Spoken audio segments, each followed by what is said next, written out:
च्या सुरुवातीलाच मोठी बातमी आहे। राष्ट्रवादी आमदार अपात्रता प्रकरणी आज सुप्रीम कोर्टात सुनावणी होणार आहे। शरद पवार गटाचे नेते जयंत पाटील यांच्या याचिकेवरती आज सुनावणी होतीये। अजित पवार गटातील आमदारांचं निलंबन करण्यासाठी याचिका दाखल करण्यात आली होती। अधिक माहिती घेऊयात आमचे प्रतिनिधी संदीप राजगोळकर यांच्याकडून। संदीप, काय सध्याचे अपडेट?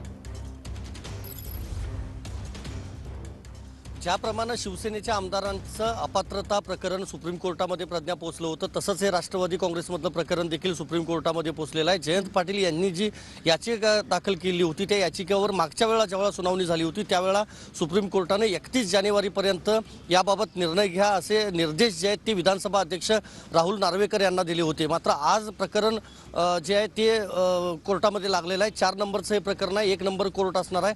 आणि आज महत्त्वाचं हेच आहे की 4 दिवसांपूर्वी विधानसभा अध्यक्ष राहुल नार्वेकर यांनी एक म्हणजे प्रतिज्ञापत्र एक सादर केलेलं आहे, मागणी अर्ज एक सादर केला आहे सुप्रीम कोर्टाकडे की अपात्रतेच्या संदर्भातली जी सुनावणी आहे ती महाराष्ट्रामध्ये सध्या सुरू आहे आणि यासाठी वेळ लागू शकतो। त्यामुळे 31 जानेवारीपर्यंत या अपात्रतेबाबत निर्णय घेता येणार नाही, तो वेळ वाढवून द्यावा।